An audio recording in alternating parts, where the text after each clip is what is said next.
What's going on, Vikings fans? Welcome in the Vikings Now by Chat Sports. I'm your host, Patrick Siepman, and coming up on today's show, we are diving into the entire official Vikings 53-man roster that was just dropped a couple of minutes ago. A couple of shockers on there, so make sure you guys stay tuned for this entire show. But the regular season, it's right around the corner, and if you guys are excited, just give me a skull down below in the comment section. Make it look like U.S. Bank Stadium on game day. I can't wait. We finally got the official 53-man roster. We're through the preseason, through the entire offseason, and it's just around the corner. So if you guys are fired up for it, hit me with a skull down below in the comments section, and we'll give you guys some shout-outs on a future show. All right, we're going to start off here with the quarterback room, and no shockers here. J.J. McCarthy, QB1, starting his tenure as the Vikings franchise quarterback. Then you also got Carson Wentz, QB2, and then Max Brosmer, got him listed out as QB3 right now. Now, after going back and watching Max Brosmer's tape from this preseason, I am fully confident in saying this. I expect Max Brosmer to be the future of the quarterback 2 position for the Minnesota Vikings. I think ideally, obviously, J.J. McCarthy works out. He's your long-term starter, the face of the franchise. And then Max Brosmer is that high-end backup at some point. He looked awesome during the preseason. Great anticipation, great feel in the pocket, and he definitely earned his spot on this roster, beating out Sam Howell and Brett Rippon.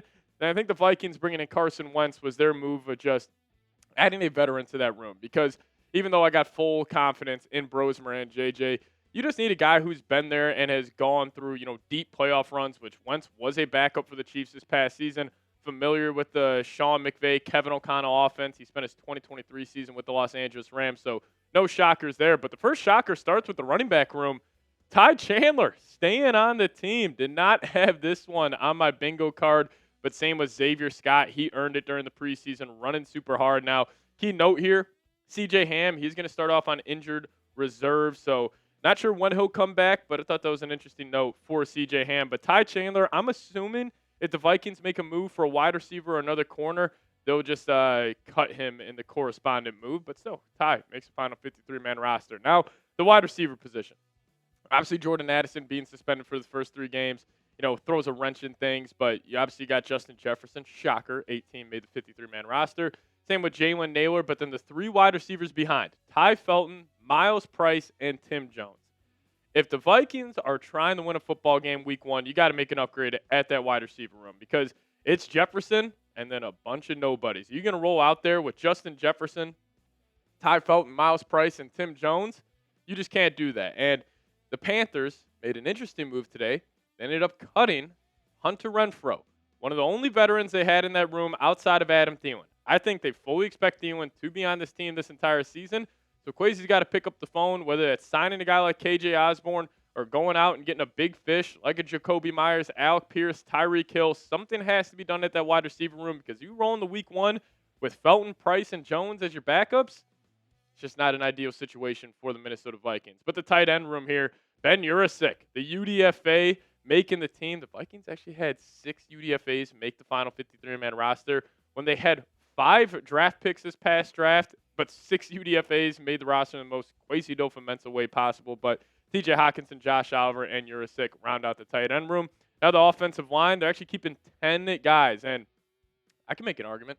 The Vikings' 5-man backup offensive line could be better than most starting offensive lines in the National Football League. Like Justin School, Blake Brandel, Michael Juergens, Joe Huber actually ended up making the team, UDFA out of Wisconsin, and Walter Rouse. That's a solid backup group for a team where Ryan Kelly, Will Fries, and Darisaw all had big-time injuries this past season, so I like them keeping 10 here.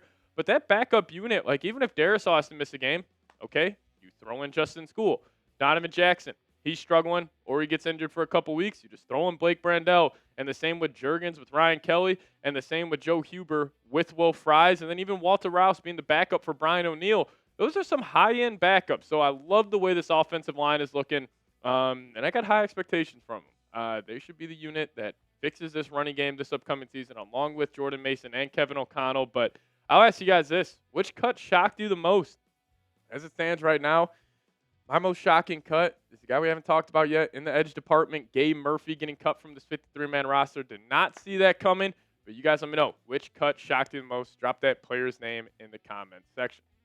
I'm super excited to tell you guys about a brand new sponsor we have here at Vikings Now by Chat Sports, and that is Harry's. And now, for a limited time, our listeners can get Harry's trial set for only $8 plus a free gift at harrys.com/chat. Just head on over to harrys.com/chat to receive our exclusive discount. Now, each razor at Harry's has a weighted ergonomic handle that gives you total control, no more slipping or awkward angles, and it feels premium in your hand, balanced for a smoother, steadier shave.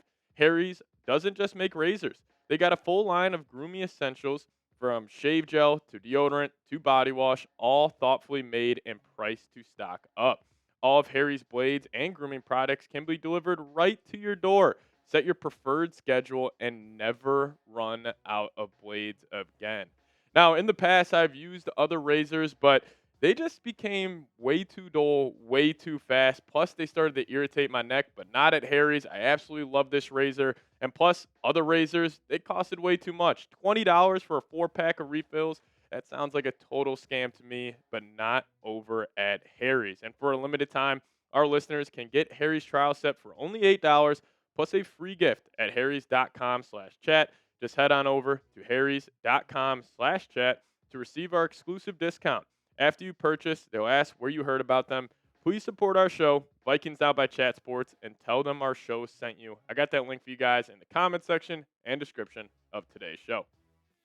All right, let's get to the defensive side of the football here for the Minnesota Vikings. Again, the biggest shocker being Gabe Murphy not making the final 53-man roster, but there's just good news for another UDFA, Bo Richter. We'll talk about that here in a second, but first, let's start off with the defensive tackles, the big fellas in the middle.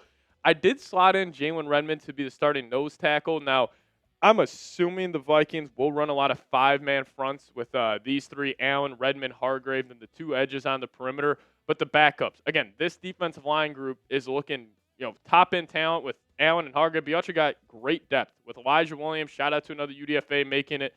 Tyrion Ingram Dawkins and Levi Drake Rodriguez. Shout out to all of those guys. Put on some great tape during the preseason.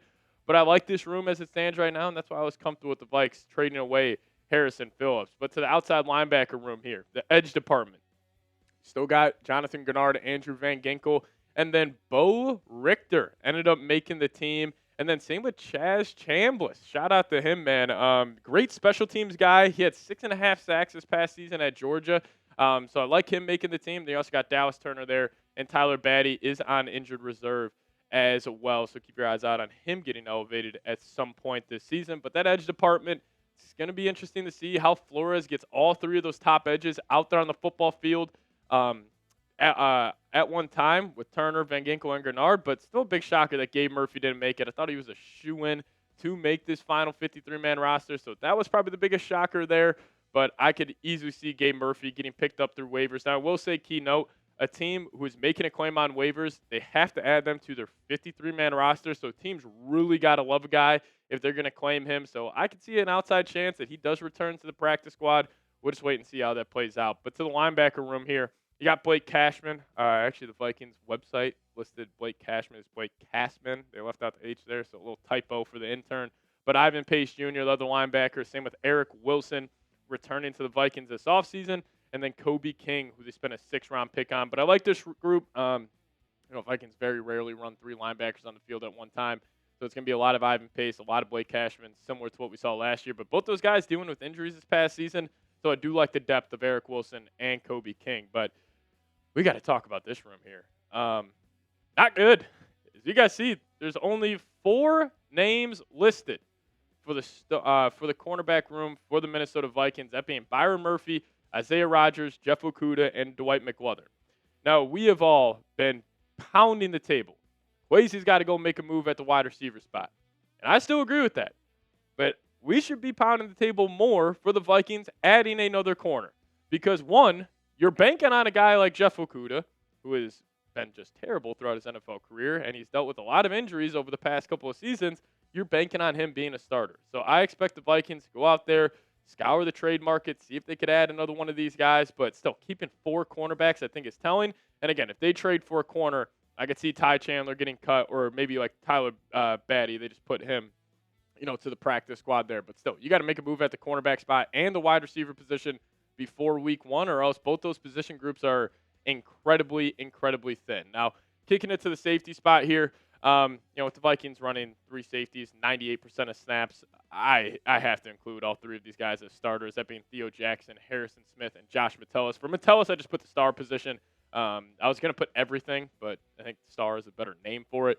But then you also got Tavir Thomas backing up. Shocked he make the team, but shout out to him. And you also got Jay Ward making the team as well. I'm expecting Theo Jackson to get the nod at strong safety to start the year, but if he struggles, watch out for Jay Ward getting some good reps at the safety spot this season for the Vikings. But, hey, special teams matter as well. Will Reichert, Ryan Wright won the punter battle, and then 2-time All-Pro Andrew DePaula ended up making the team again. And then kick returner, you got Ty Felton listed right now, and then Miles Price, assuming the reason he made the team was for his punt returning ability. He showed some juice during the preseason, and, again, a ton of credit going to the UDFA. Like, he had to go earn that spot, and he did just that. But I'll ask you guys this about the cornerback room.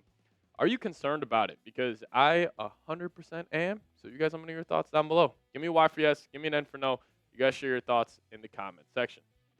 Now, we'll have more videos for you guys throughout this entire offseason. Or not even offseason. We're 2 weeks away from the regular season. So videos coming out every single day. See you guys next time. As always, Skol Vikes.